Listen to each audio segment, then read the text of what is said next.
We have been representing people injured as a result of other people's negligence for over 50 years here in South Florida. If you get injured as a result of somebody else's negligence, it can be a car accident, it can be a slip and fall, medical malpractice, negligent security. If somebody else's negligence caused an injury to either you or one of your loved ones, give us a call. Our phone number is on our page, our website is on our page, and our email addresses are on our page. Please, give us a call for a free consultation. We'd love to help you. Let Zach and I protect your rights. It feels incredible.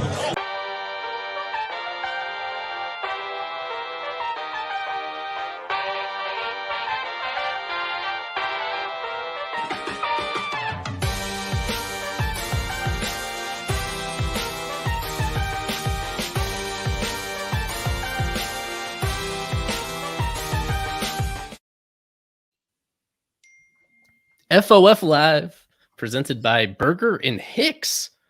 Welcome, everybody. Eli Sussman here, Kevin Barral, Isaac Azut with us. This is the first full episode with this sponsorship in effect. Big drought for Marlins news and rumors and transactions, but we're going to find a way to fill up this hour. We encourage people to send in their comments like LMF always does, like TP Joseph does. We encourage all that. Ask us questions about what's going on with this, but there is some news breaking regarding the Marlins streaming future and where you can watch those games. We're going to recap international free agency for a little bit, even though I know Kevin has a full episode coming on that later this week. We'll flipped fish as usual. And at the very end, we want to talk about Gary Sheffield. This is the final show we're doing before those Hall of Fame voting news results come in. So we want to take one final look at one of the best Marlins players ever on his last year of eligibility. Once again, sponsored by Burger and Hicks. If you've been injured as a result of somebody else's negligence, Isaac almost was earlier this offseason in a car accident. He should have called Martin Burger, your lawyer in suspenders. 305. We did call him. You did, yeah. Oh, that's right. That's too long to go into. But he was happy to consult about Isaac's situation. 305-670-7050. Go to the website, Burger and Hicks. Follow them on social media as well. And we're going to incorporate them into the show in a lot of creative ways, including as part of our soundboard. It is not only illegal, it is also unethical. And so you can enjoy listening to Mr. Burger explain the finer points of injury law on his social media pages as well, and follow him over there. So we appreciate his support. We appreciate everybody that's tuning in. And let's jump into this international signing day that came about on Monday.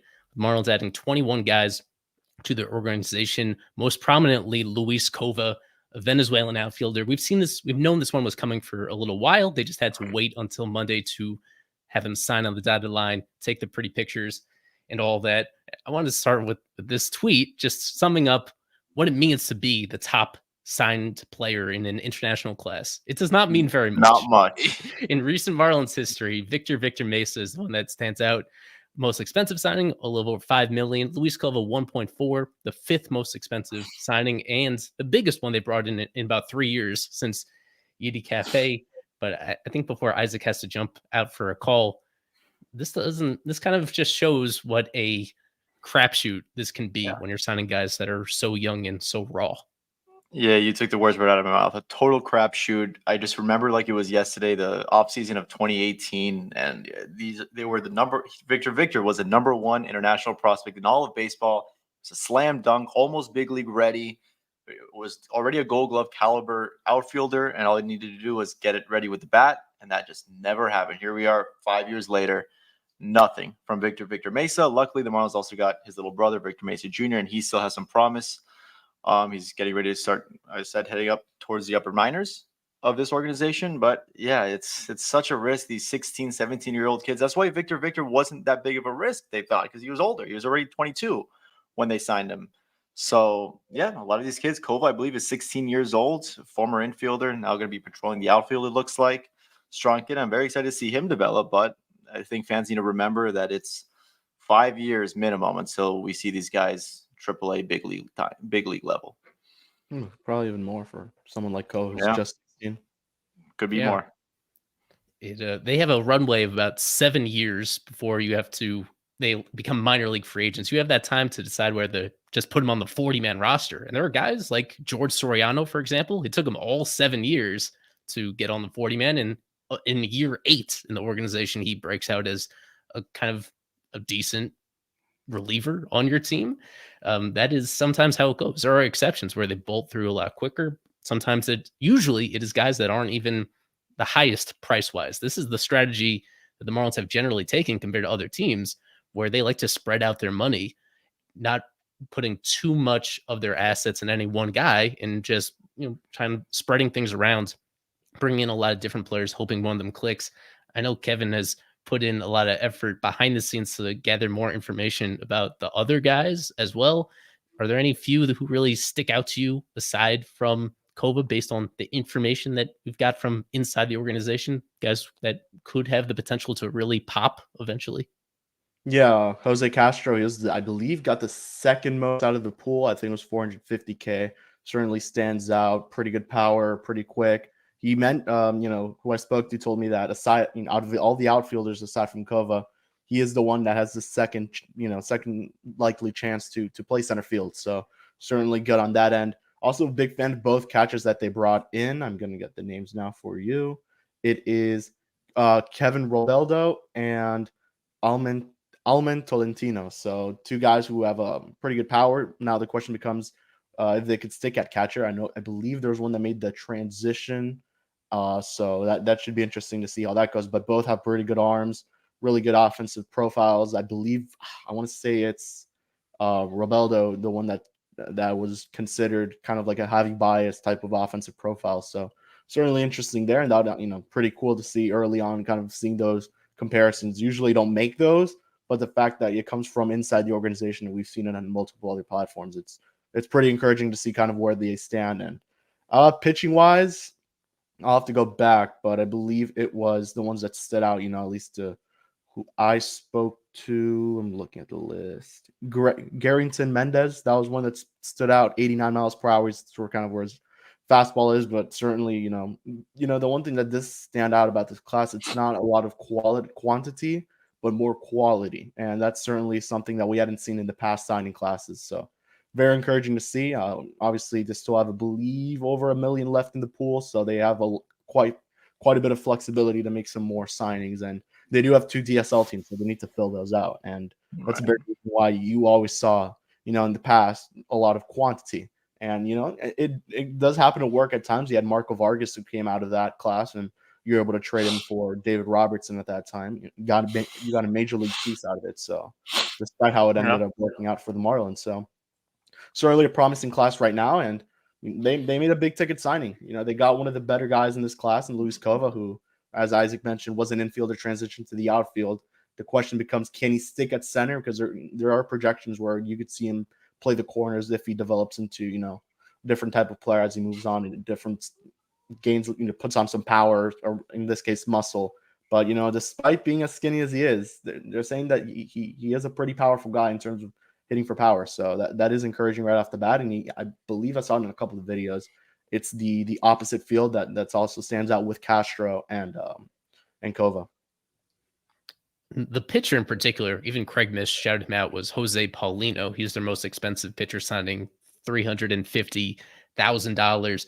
What I want to emphasize with people is that these deals happen so far in advance that there's almost 2 different players. There's like the one guy that you reach a handshake agreement years in advance, and then there's the one you actually get when they're eligible to sign once they're at least 16 years old.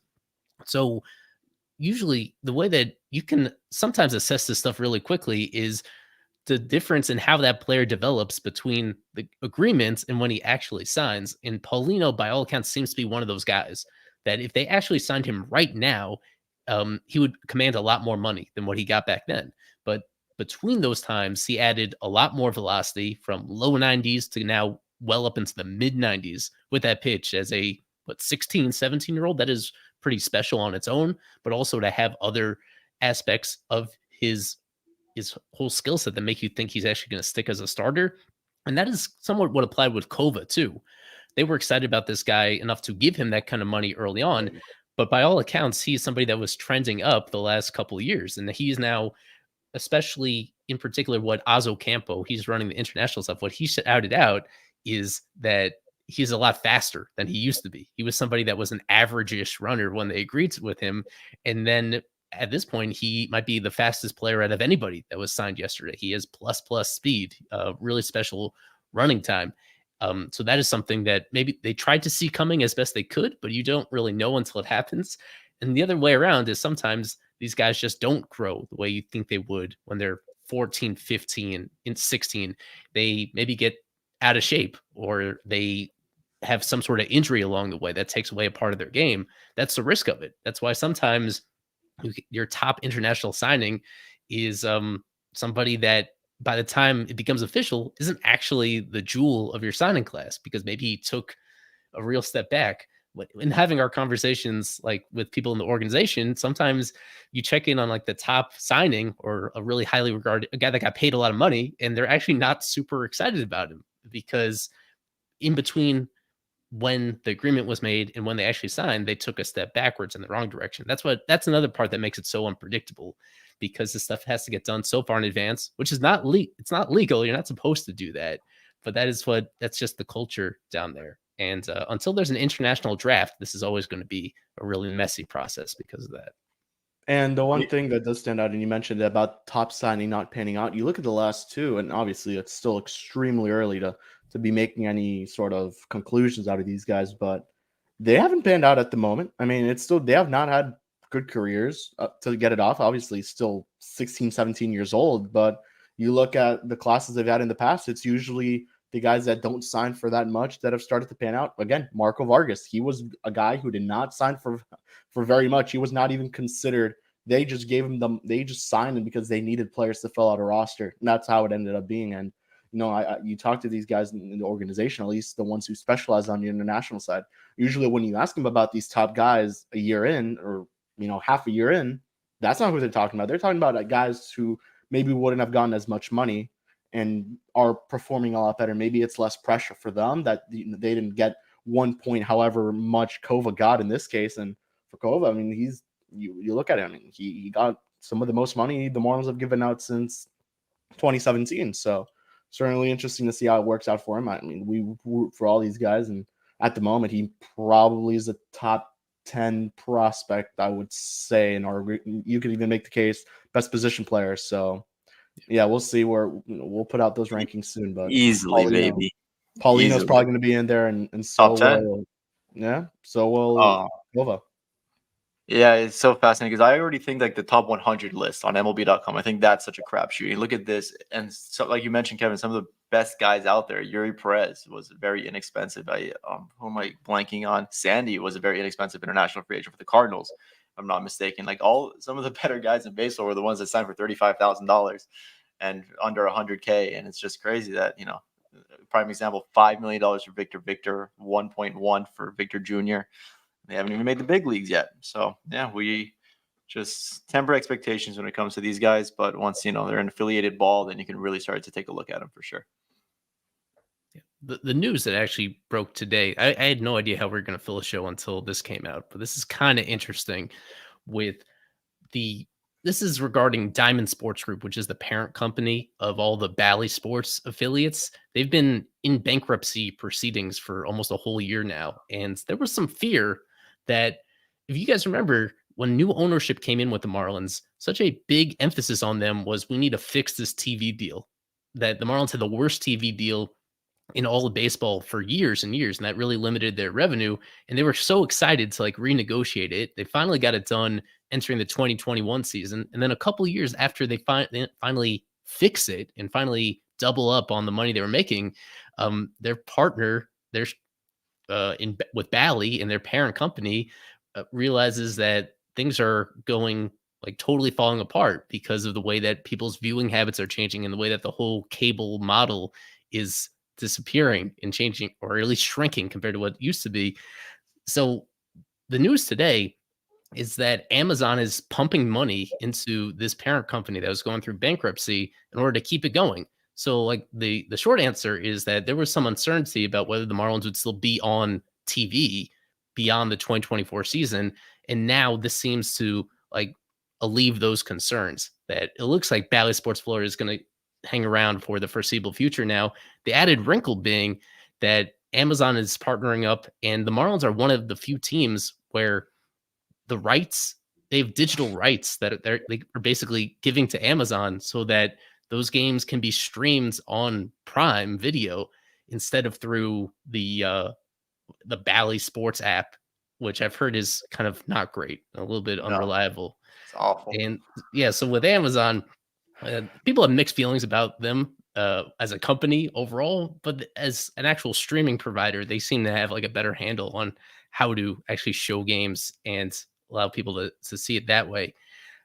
So like the details are still coming out in terms of like the price wise and whether it makes sense for people to cut the cord if they haven't already and just view all their Marlins games here. But it's it's an interesting move that really the main excuse that you could have with the Marlins being they've been, as we've covered like every single show, the fact that they're really showing no interest in adding payroll and acquiring new players this offseason. I thought in the back of my head that maybe with this TV uncertainty hanging over them, that was a factor. Like if they thought that this money that is not going to be coming in anymore, they would have to make adjustments in order to suit that. And now that this is close to being resolved and ironed out, I think for fans of the team that are optimistic about Bruce Sherman spending more on the major league product moving forward, I think this is ultimately good news for them, and that like there's now this solution that brings it really into the 21st century, this model that was kind of becoming outdated. So I have a question, because if I assume there was 5 teams, the Marlins, they're not paying or Amazon's not paying the Marlins because Amazon's already, footing the bill here for Diamond Cent or whatever it is.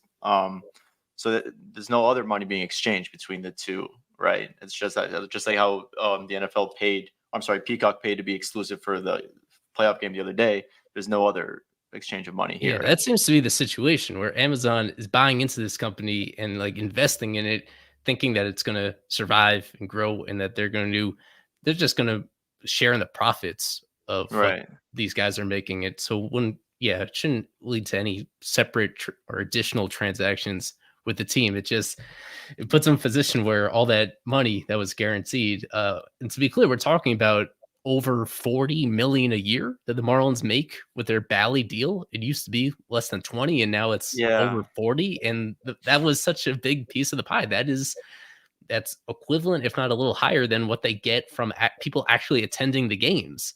So that is such a big piece of the puzzle that was like up in the air. And this adds some stability to it, as long as Amazon is willing to invest in it long term. So what would be the downside to teams allowing themselves to be streamed on Amazon? Why aren't more teams? Obviously not the Yankees, who have their own individual TV people like the Yes Network and SNY, but why wouldn't every team be streamed on Amazon as well? Well, so the thing is, what makes this a little complicated is that MLB there's like 3 parties here, because there's Major League Baseball and all representing all the teams. There's Diamond Sports Group, which only handles a portion of the teams. They only handle, at this moment, it's 11 all teams. The Bally. The Bally teams. And and that number has been going down recently. There's only 11. Well, yeah, people remember last year, the Padres, right in the middle of the year, they snapped off, and the Diamondbacks, right in the middle of last year, snapped off. Yeah. This offseason, the Twins, their deal is ending.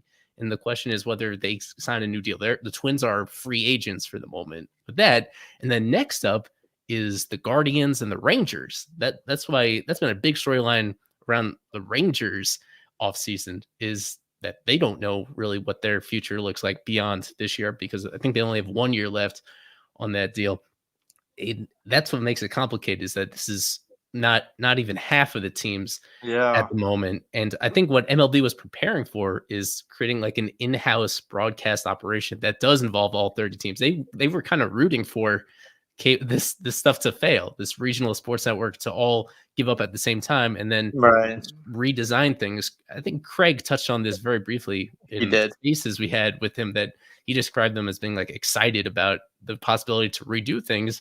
And so this is that they can't do that now. The fact that Amazon is like breathing this company back to life to keep it in place. So there is still like this inequity between the teams. Not everybody is quite on the same page, and yeah, it's an interesting experiment. There are both pros and cons to it for sure.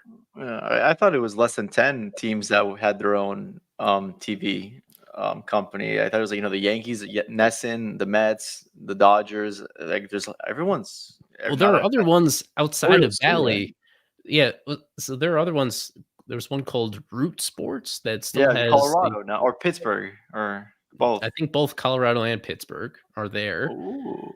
And it used to be I think the Mariners are a team that's also kind of in flux at the moment. They Yeah. used to be with Root Sports and Yeah, the Astros are on, I think, AT&T Sportsnet. Yeah. So and the Cubs are that something else as well. The White Sox still are on Bally, right? Who? No, not the White Sox. The White Sox are on NBC, I think, right? Yeah, something NBC like that. Chicago or something. Both Chicago teams are something else. Wow, yeah. And then you have I was so Boston used to like on 25 teams being Bally or Fox Sports Florida, Fox Sports Midwest, whatever it used to be called. Now Bally Midwest. That's interesting. Cardinals are definitely Bally. Yes. Brian S. Prime, TP Joseph S. Prime. Yeah, I have Prime, but it doesn't have. If you have Amazon Prime, you're able to access this stuff. So, well, what we're trying to find out is that whether it says here in Barry Jackson's article, the question is whether there's like an additional charge on top of it, because most things in the Prime library are just included there. The question is whether they are going to upcharge people and say that this is a special local thing, that there's like separate pay-per-view that's still like undecided. Well, maybe it's decided, but they don't know for sure.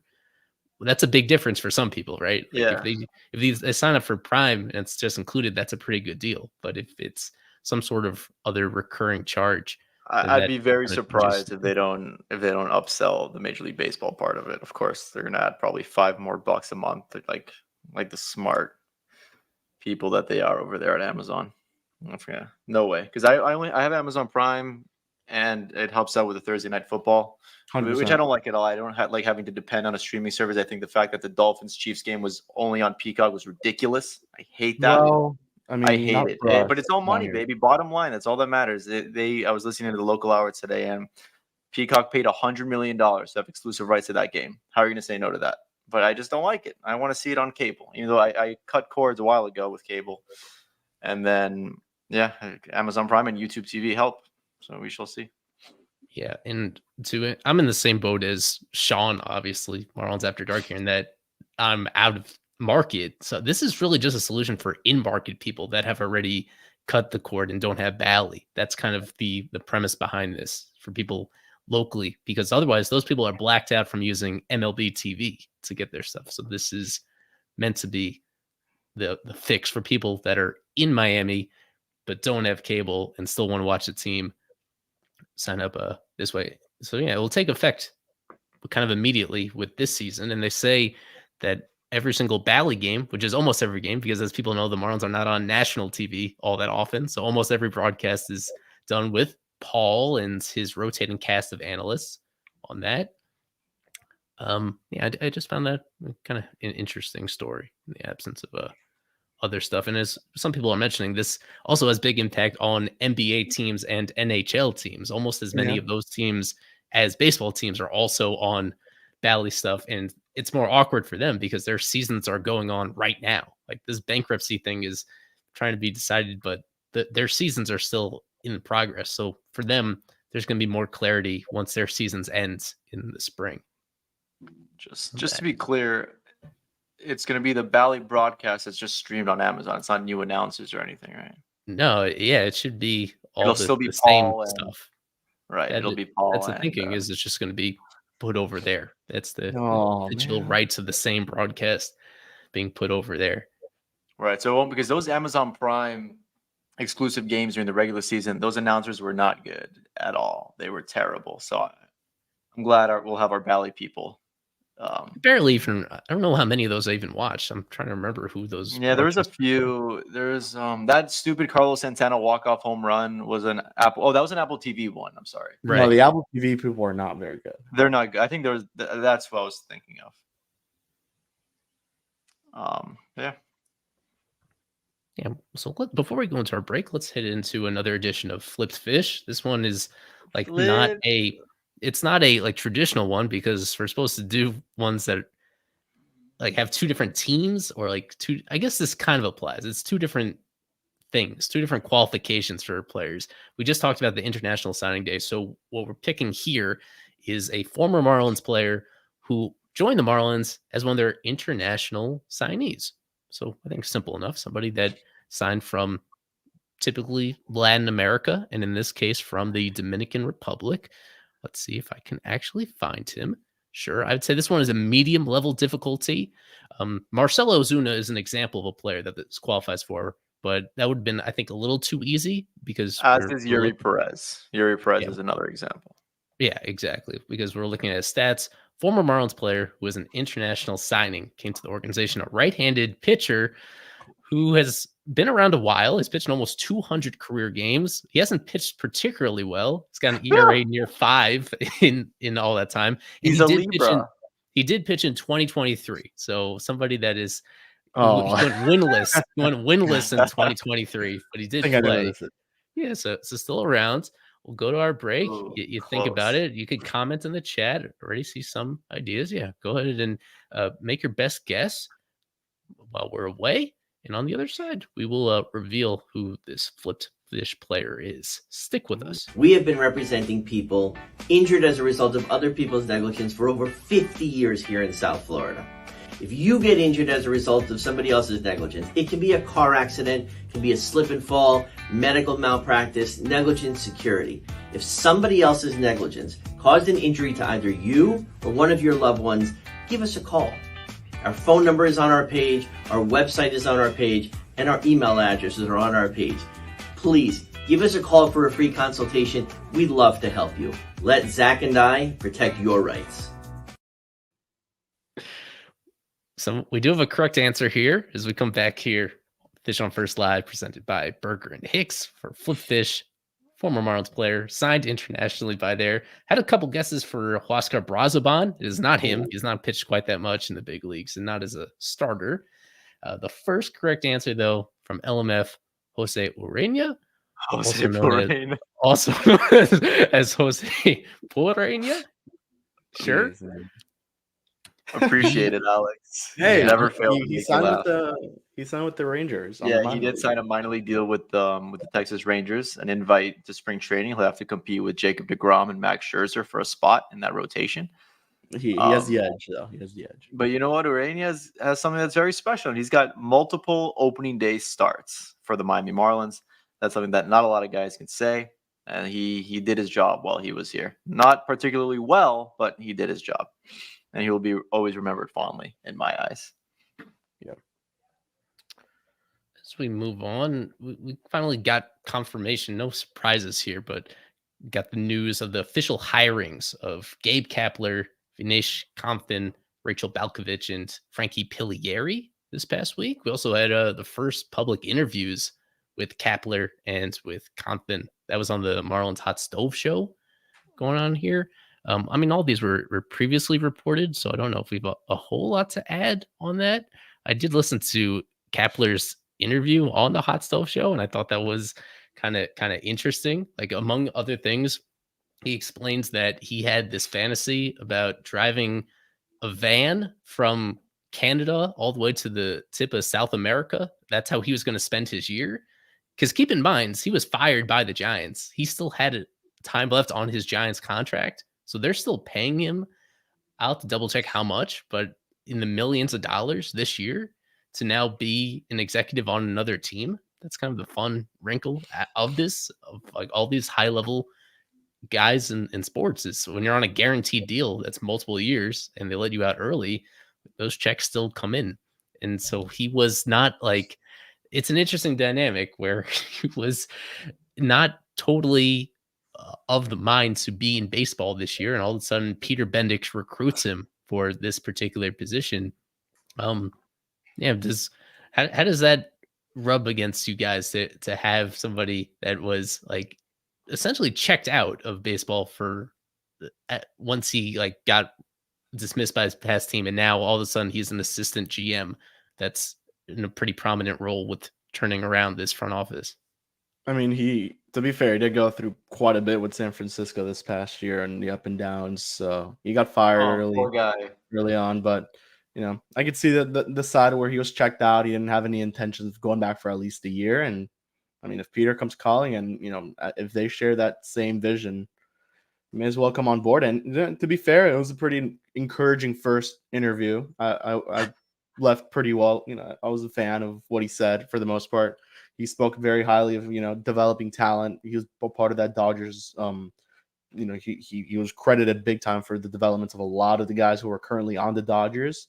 So certainly, cool there. And he also mentioned availability. Wherever he's needed, wherever they think he could fit, he will be there. And you would think player development is going to be huge, especially with Rachel Balkovich. I hope I'm saying it right, Balkovich, who is taking this position for the first time. So Kapler certainly wouldn't surprise me if he's helping on that end a lot. And Frankie Pellieri, we'll see. We haven't heard from him yet, neither from Rachel and Vinesh Kantan. I think that's how you say it. It was a pretty good interview. It was a shorter interview, so can't say too much on him. But certainly Kapler left me the pretty good first impression on the interview. Aside from the Irish goodbyes, no offense, I don't care about that. Vinesh, big pickleball guy. Apparently, I heard, that's a plus. Kapler, I think whenever you add more brain power to an organization, especially the baseball operations department, which has clearly been lacking for a long time, it's a good thing. It's objectively a good thing. And then you mentioned the part that he was sort of checked out of it for this year. That just makes me think that, wow, they must have really offered him something that he didn't expect to get. For them to change his mind and come work. Which, with all due respect, the Marlins aren't exactly every executive's favorite place to come. So the fact that he came, changed his plans to come be an AGM makes me think, maybe they offered him something that maybe it was better than he thought he would ever get. But like I said, it's great to have someone there with a lot of experience with the Dodgers, Giants, Phillies manager. He knows the division a little bit. He knows the league very well at this point. So, yeah, I think I think it's a great thing that he's there in Rachel's first year as well. I think they can work together and just help with this freaking player development that's just been so abysmal the last 5 years, honestly. So they're going to be crucial. They're going to be crucial, these two. I think they're going to be very important for the next half decade, hopefully. We've yet to hear from Frank and Rachel Balkovich, but right away, what kind of stood out about both of these guys is kind of the vision that Peter gave them. And Peter Bendix. So I'm interested to see. Maybe we'll hear when full squads begin from Bendix.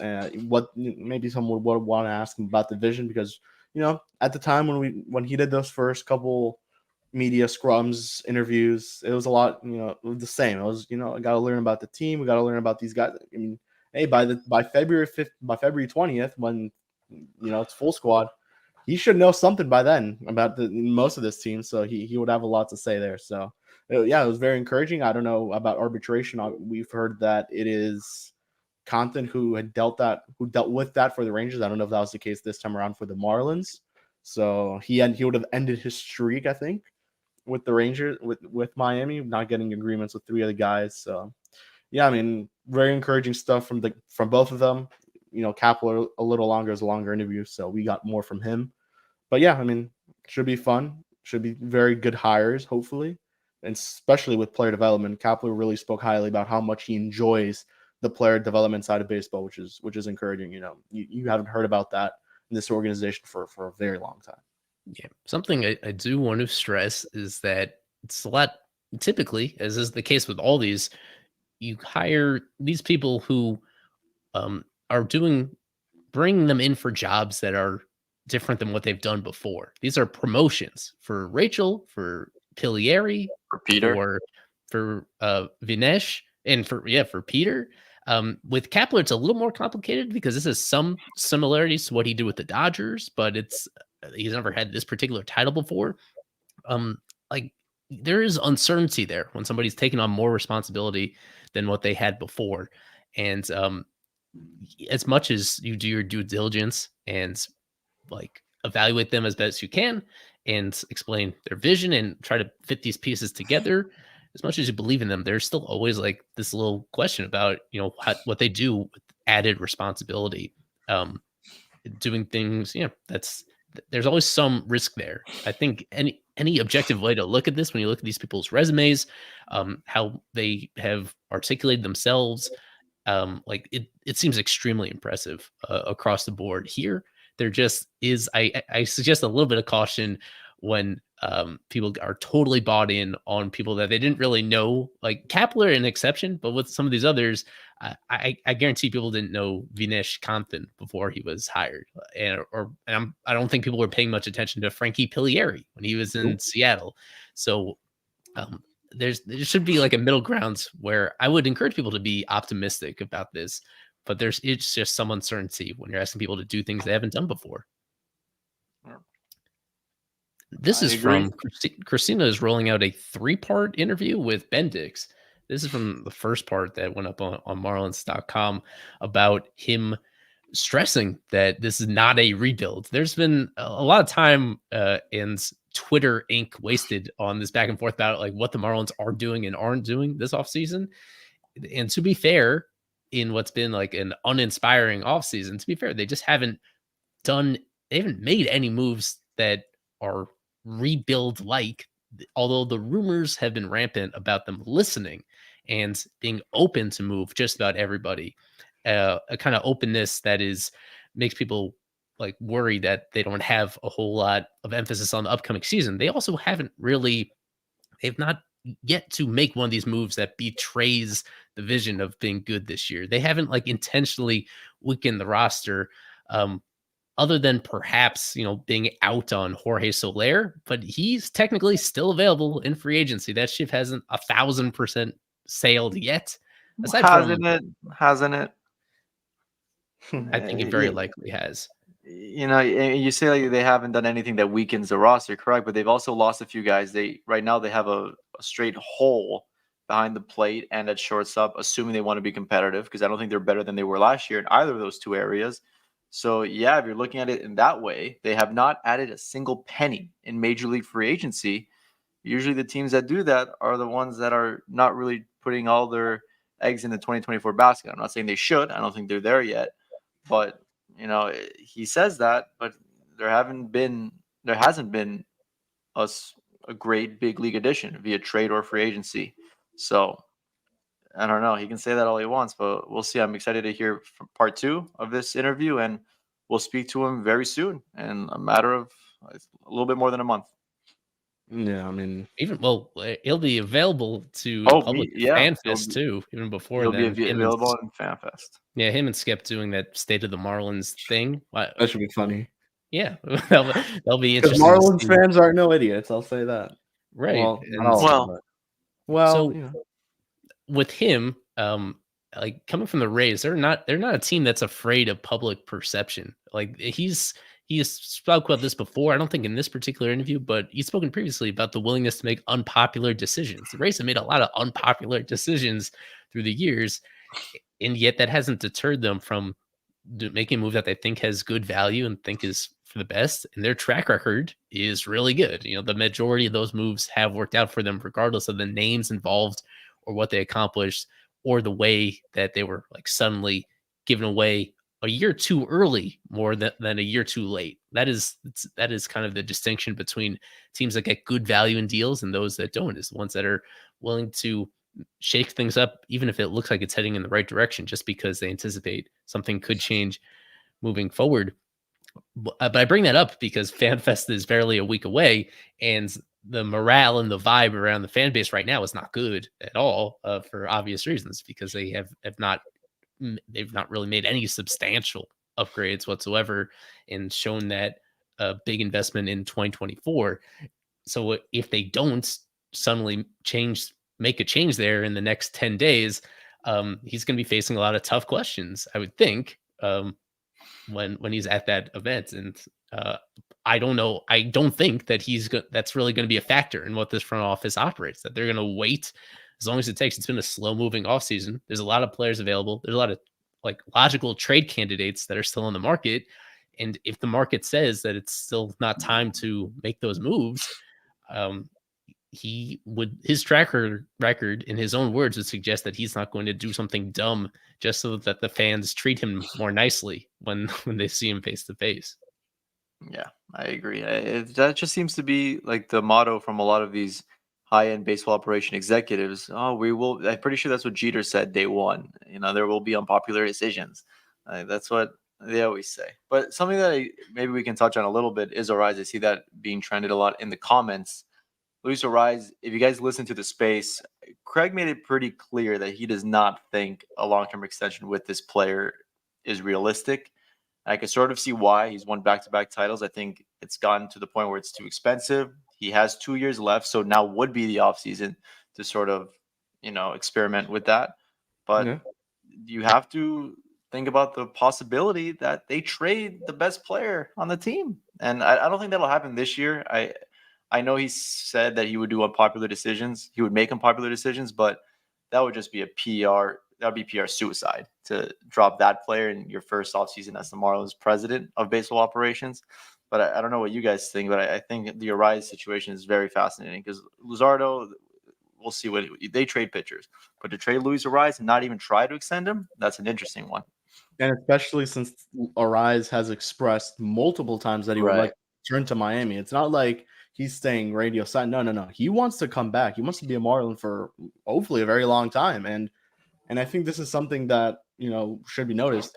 Arraez's value for the Marlins is much higher than it is on other major league teams, most likely. I mean, you look at what Arraez provided for this team this season, you could put him on anywhere in the lineup, and he's probably going to get you a hit. So that's definitely something that brought value. He played pretty good second base as well for Miami this season when many thought he wouldn't.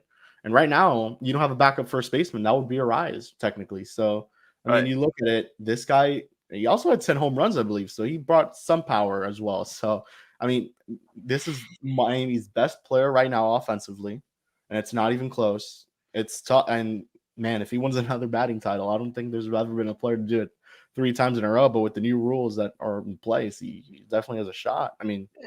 He's going to be worth a lot of money that Miami's not going to be able to pay. And when Bednick said decisions that aren't going to be popular, you could assume, Luzardo. As much as I don't want him to get traded, Luzardo is one of those guys that makes sense. You look at what they did with Blake Snell not too long ago. It's kind of the same situation there. And you could probably get a better package than what you got for Snell. You look at farm systems nowadays and teams that need pitchers. The Yankees already got Stroman. Imanaga is going to the Cubs. The Red Sox are there. They're yet to acquire another pitcher. And Orioles still need to acquire a pitcher, although maybe Dylan Cease is a guy that's going over there. We have to see. I would much rather Luzardo than Dylan Cease. Oh, 100%. But yeah, according to the Isaac Azut Sportsbook, Luis Arraez is definitely the favorite to win the batting title in the National League next year. There's no doubt about it. So it's has a player ever won it 3 times in a row? No. Well, I don't know. Well, Eli looks that up. He's just something I'll give for the other side. He is not a player that's going to age well. He's going to move to first base eventually. I heard that during the season last year, and then sort of Craig hinted at that as well in the space. So at the end of the day, you're going to have a first baseman that has had some trouble staying healthy. This year, he did have that lingering ankle thing, which wasn't his fault. And then that stupid thing down the stairs during Tanner Scott's entrance. I'm curious to see if that'll continue next year, his little light show. But Arraez, are these going to be the best years of his career? Last year with Minnesota, this year with Miami, and 2024 with Miami, are these going to be the best years of his career? And if so, why invest a significant amount of money for someone that is not going to be playing a premium position, isn't going to be playing that position necessarily well, and doesn't have the offensive profile to fit that position? So maybe they know what they're doing and not extending this guy because, hey, you have arguably one of the best second basemen in baseball right now. Play for these next 2 years. And after that, if you're still hitting 350, then they have a decision to make. But for now, I agree that there's maybe no rush in extending this player because to me, I don't think he's going to age necessarily well. I don't see it. He's not Starling Marte, who had a bad year this year, but you could see that guy. He had a really bad year. But that came out of nowhere. I didn't see that. That was just weird. I don't think anyone saw that coming. Yeah, I think it was the cold weather. I think he misses Pittsburgh and Miami. To follow up with your question that you had a moment ago, there have been guys that have won more than 2 batting titles in a row. Tony Gwynn had a streak of winning 3 in a row, and then he had another separate streak of winning 4 in a row. in his He won how many career. batting titles total for him? He won 7, 8, right? No. 8 total. So there was all of them actually there. oh no. Well, okay. Oh, I see. Yes. Okay. Yeah. 1, 2, 3. There's 1 year in here where was the strike shortened season in '94. That's the year he almost hit 400. Overall, yeah, it counts. Is it officially 7 or 8? It's officially 8 with him. And 8 those batting titles. and somebody will tell you, Luis Adio Weiss will remind you every day during the season that Luis How Arraez similar. and Tony Gwynn are clones of one another, just from different generations. Yeah, and that's what makes me hesitant with saying this about Arraez, because Tony Gwynn didn't exactly look like a professional athlete either. And look how well he aged. So, what do I know? I think with a money hungry team like the Fish, I sort of see, I don't want to, but I sort of see the other side of saying, you know what, let's just enjoy this phenomenal player for 2 more years and that's it. I mean, and They'll- Bendix comes from Tampa. They're known for trading Right. their best of the best players. They right now they have all of them. I mean, you have Randy, Andy, and you have a pretty good core going there. But aside from that, they've made some pretty bad, not bad. They've made some unpopular decisions. You Yes. traded Blake Snell. They traded Tyler Glasnow. That was more of a money issue. Same with Snell. So I mean, I guess the good thing is you mentioned, Isaac, that if first base if he does eventually make the transition to first, that you have Josh Bell in the contract for 1 more year, and if things go south, you could try to trade him despite I think it's pretty high value. You have a lot of money on the books with him there, but it gives Xavier Edwards an opportunity to slide into second base. I mean, Oh, dude, maybe it Josh doesn't hurt. Bell is so gone in July. He's so gone. Do you think they're going to Especially pay in the the full league. 16.4? That was probably a prerequisite to saying, okay, I know it was a player's decision, but okay, if he's opting in, we're only paying for half of that shit. There's no way they're going to pay this first baseman DH $16.5 million for the full year. They There's never no way. have before. I think we've pointed this out that if he does spend the whole season with the Marlins, he'll be the highest paid player they've ever had for a full season. They've never paid a player a single season of. Not even Chen. Oh, well, Reyes. with Chen was backloaded in a way that technically with him, they did pay more for that, but that was when he was already cut. So Right. That's not a technicality. I guess you could say that Chen And in what a about single year. what was Reyes's first year worth? No, his was super backloaded. As well. Like As it was well. hilariously backloaded with Jose Reyes, where it was like I need to double check this because it's a 6-year, $106 million deal. 106. Yeah. Yeah, that on average was 17 on an average value, it was like over 17.5 million a year. But that first year, it was only Like 6 mil. I think it was 10 mil. Looks like it was 10 that first year, Ooh, if I'm okay. looking at this correctly. Which is but yeah, just a fraction of. Just to really briefly go back to the Arraez thing, Ara makes a good point that we've discussed internally about Berger moving to first base. He held his own at third last year. He was better than I expected him to be. I did not see that side of him in Chicago. Yep. And his offensive profile fits very much over there on the opposite corner. And so then you're going to have a situation where there's really no room for Arraez if he can't do it at second base anymore, because you're going to see him get fatigued out there at second base. It's not an easy position to man. And like I said, not exactly the most athletic player in the world in Arraez. So Berger goes to first after Bell and Arraez are gone. I'm sorry, after Bell's gone. There's not going to be a lot of room for Mr. Luis. So it's going to be interesting to keep an eye on those things. You see if Berger gets any reps at first during this spring training. I don't think so, but maybe if Bell gets hurt, you'd rather keep Arraez at second and put Berger at first. So put Birdie at third. So there's going to be options for the Marlins here in the corner infield spots. And then there's Troy Johnson. And then there's Troy Johnson. Yeah, if you want a little bit of context for maybe why Troy wasn't protected the way that we thought he would be on the 40 minutes, because they have these guys that can also play first base. Yeah, Berger but in that doesn't particular, mean who's shit. They also have around. Jordan Groshans. Yeah, no, yeah, yeah, we've been over this, though. We disagreed with it, but it is a reminder that first base is that's all the way at the bottom of the defensive spectrum for a reason. If you play other positions, then you can like slide down to it. That is one that shouldn't, with few exceptions, you don't want to like worry too much about it. I did want to. The last thing I wanted to finish up on, this is the final stream before the Hall of Fame announcement that we're going to get next week. Which particular day next week? It was next Tuesday that they're going to announce the 2024 Hall of Fame class. We know Jim Leland is going in, and it looks like some players are going. Joe Mauer has a great chance to go in. We think that Adrian Beltre is a lock. But Gary Sheffield is the one chance in the foreseeable future for somebody to go in with a Marlins hat. Potentially, he spent. You could argue that his stint with the Marlins was more impactful than any of his others in the big leagues. His 96 season in particular was arguably his best season overall. He was an on-base machine that year, and he was just intangibly so important to drawing a lot of attention to the team when they were just starting out as a franchise in the 90s. So he was there before there were like a history of Marlins fans, and he was at times the very best player on that team. This is as of earlier today. You need to get to 75% for election. He is at 74.9 among the ballots that have come in for this Hall of Fame tracker. This is not a complete list. This is 44% of the total ballots that are in Ryan Thibodeau's tracker that he keeps every year. And the concerning part is these rows right here about how the pre-ballot results, the public results, different from the private results. In so many cases, there are less votes that a player gets from the private ones than the public ones, because the really shitty ballots are the ones that people are generally the ones that people don't want to share. There are exceptions. We've seen some terrible ones that are shared publicly. Yeah. The ones that are most exclusive, the ones that are generally the small hall people, those ones that people have a difficult time explaining and justifying, those are the ones that say private.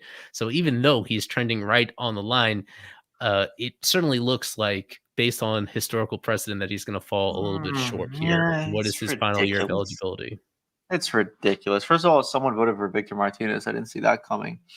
And I would say it looks like your man Billy Wagner's going to get in, Eli. I think he's deserving to be the third reliever in Major League history to be in there after now Hoffman. You see, I'll draw your attention again to these details about how he's another player, even more so than Sheffield, who on private ballots, he has fared very poorly. There's usually a big drop off in the support he gets from, if it's 80% public, then he might only be getting 61% private, and it might be enough. So he is another one that is very much on the border. He has a better chance than Sheffield, it looks like. Yeah. Not a lock though. And fortunately for him, he still has, it's 10 years of eligibility. He has one more year after this year. Yeah.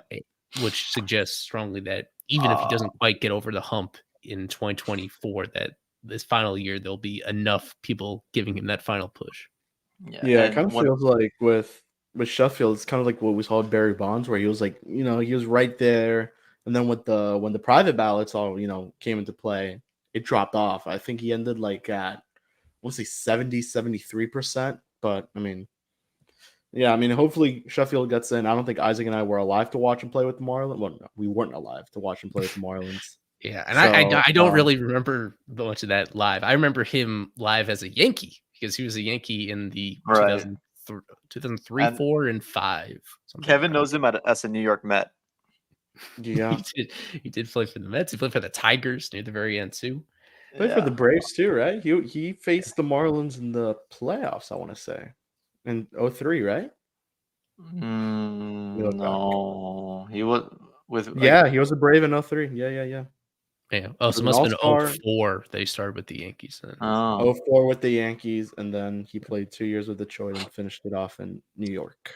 There's one thing really quick on this ballot that I just find, I don't understand how there can be such a disparity between Billy Wagner's votes and Francisco Rodriguez's votes. I don't understand how, because I agree that Billy Wagner has a better case, no doubt about it. But is it that big of a difference between K-Rod and Billy Wagner? I know Eli would love to answer this one.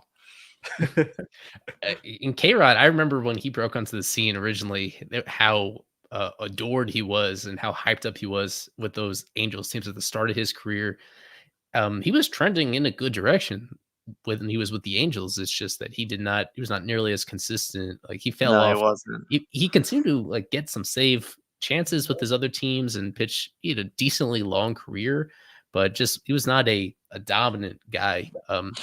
I'll have to double check, but I'm pretty sure that just his strikeout rate in particular just really fell off with subsequent stops. Whereas Everyone- Wagner, even though he moved around a little bit, like he was just freakishly consistent, enough so that like I could stomach him making the Hall of Fame just because he was so unusual for a reliever in the way Yeah, that he's nasty.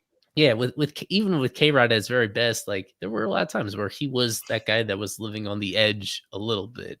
Whereas Wagner, just 1-2-3 domination, he would like just make such easy work of his opponents. He wouldn't toy around with them. And K-Rod was a more typical closer where you need a little bit of luck on your side. And there's a lot of it was sometimes uncomfortable watching him finish off games. Wagner, not so much. Did Trevor Hoffman have your vote, Eli? He was a compiler. I mean, he was around. God. He was around so long, Eli. and his save total was so impressive. That's cool, but that's one of the main things for the Hall of Fame is longevity. I don't know. Oh, Mariano I'm Rivera, did he have your vote? Yeah, well, he was an exception. He was an exception because of especially what he did in the postseason, how much value he accrued for teams in those high leverage situations. That is such a big addition that goes on top of all the regular season performance. And unfortunately, that is out of a player's control, of course. Like Wagner just did not get very many chances to pitch in the postseason, but that is when a reliever has an outsized impact because they can appear in almost every single game. They are used more aggressively. Like they just matter more. They have a bigger influence on winning and losing. And when it actually happens, are also the most important games. Like that is a huge part of the resume. Yeah. Jose Bautista has a vote too, right? He got one vote, I believe. At least one. Yeah. This is that's bullshit. These aren't all the names. This is lower off in alphabetical order. For people that want to see the whole list, though, you just go to Not Mr. Tibbs, his account, and he links it there. He's been doing this tracking for about 10 years now. That's always very insightful. Damn, Jimmy Rollins has some votes. I agree. Trevor guy has more strikeouts than innings pitched, 9.4 per 9. And I am sure you're very upset that Mariano is the only unanimous one. Well, yeah, I'm upset there's not more of those. Like even Adrian Beltre, the fact that he's not going to be right. That's ridiculous. I was hoping that would be the start of a new people coming to their senses. Yeah, right. Setting a precedent where that happens more often, and we'll have to wait at least another year for anybody to be potentially. Right. I think Ichiro comes up next year. That'll be an interesting. He'll be unanimous. He'll be unanimous. Well, we'll find out. Hasn't happened very often. Only once. Jeter. Someone didn't vote for Jeter. Yeah. Someone didn't vote for Ken Griffey Jr. Someone didn't vote for Hank Aaron. Someone didn't vote for Babe Ruth. It's crazy how Mariano Rivera, a measly relief pitcher, as you like to say, is the only guy to be unanimous. As we wrap up the show, I've rushed through this part. As it says in the title, this is about teasing like the new logo. It's not really a surprise to everybody because it's already on. Thank you, Kevin. It's already on the Facebook page where they updated it as part of a migration to a new content management system. I can make myself bigger so that people can see it. We'll be updating the logos across all our social profiles and on our site in the coming days. We are just days away from fully making this migration as part of a new baseball group called Diamond Centric, that they already have sites that cover the Twins and the Cubs and the Brewers. And now we're going to be their Marlins site, and the address is going to stay the same and the content is going to stay the same, but it's just going to be so much easier for people to use the site and interact with us. And it'll be a lot easier for us to serve our super subscribers moving forward with the way that this site is set up. That's kind of the biggest thing, is creating content that people find to be super valuable. And it also has some design perks. So they're going to redesign not just the logo and the site itself, but also for individual shows. Maybe we'll get an update to the unfiltered logo, who knows, that Kevin and Isaac host. A whole lot of stuff going into it that I think people are going to enjoy. Less is more. I think this one looks very beautiful, red, white, and blue. I'm a huge fan of it. I like it. When does it go up on the Twitter account? As soon as we complete the migration to the new site, people will notice the difference immediately. If you go to fishonfirst.com, it'll look the organization of it is going to just be Gonna be completely dope. different. Yeah, as soon as we complete that and make sure it's all up and running, then we'll announce it to everybody else. But for the people that are watching live, we appreciate you doing that, and you're first to see it and to hear the details about it. As this, it's in the description of this video on YouTube, and I mentioned it occasionally. We have a Discord server where I'm in there around the clock to answer your real-time questions. We have a channel only for our super subscribers that is in this server as well. So if people want to get like the full nitty-gritty details about this and ask any questions, they can find me over there to do it as well. And we will wrap it up right there. Perfect hour-long stream. Kevin and Isaac, along with Eli right here. Yeah, I'm glad that we filled up this time. And as always, presented by Burger and Hicks. Thanks for their support as well. That was a good one. We'll be back here same time next week, hopefully with some more meatier stuff to discuss. But we always have a good time on these shows with you guys. So we appreciate the support as always. And Sorry. go. Yeah. What? You just make me laugh. On A lot of good stuff coming. Yeah. You'll find out about that soon, Alex. Go fish.